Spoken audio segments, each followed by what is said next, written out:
Bonjour! Aujourd'hui, je vais vous présenter une nouveauté de la version 2022 R1 d'ANSYS.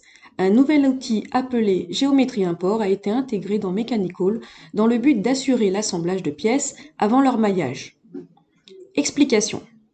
Avant, pour assembler des pièces, il fallait importer puis mailler les pièces dans des workflow modèles.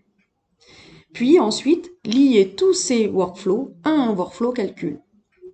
Ceci alourdissait beaucoup la page projet de Workbench et pouvait ralentir les manipulations lors du projet.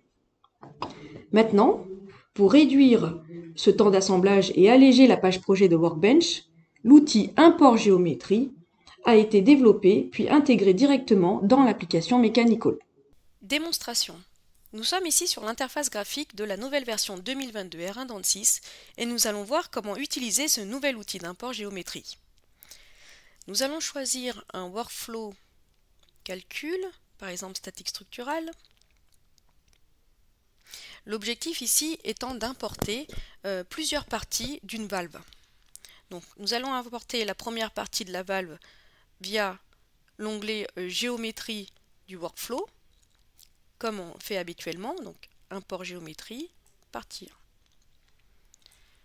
1. Nous ouvrons Mechanical et vous verrez qu'à partir de maintenant, tous les imports vont se faire à partir de Mechanical.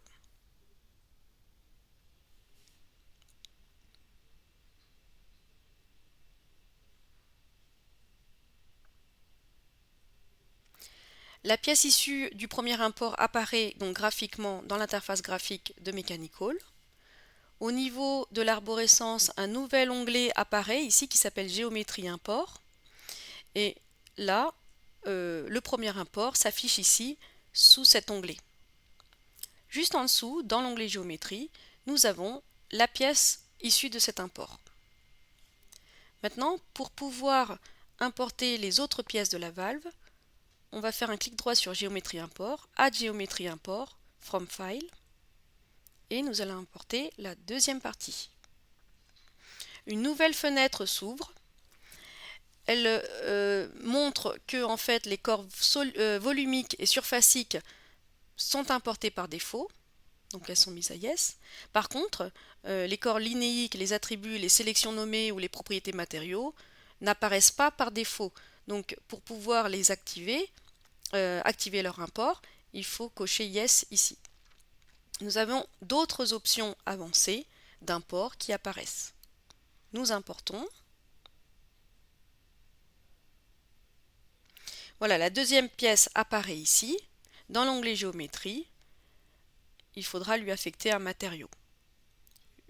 Nous allons faire de la même manière pour les autres pièces.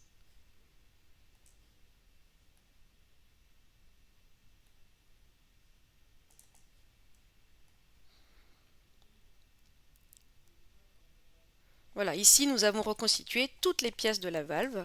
Elles apparaissent toutes au niveau de chacun des imports. On a fait 4 imports et toutes les pièces apparaissent dans l'onglet Géométrie ici. Donc on leur affecte un matériau.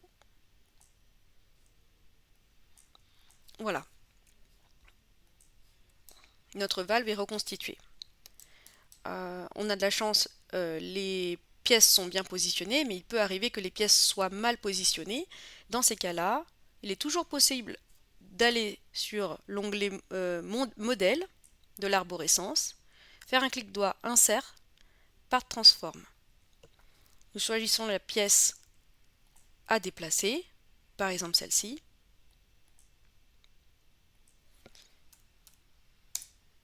Voilà, et nous pouvons déplacer la pièce comme on le souhaite pour la repositionner par rapport à la structure globale. Voilà un petit outil intéressant pour un gain de temps efficace.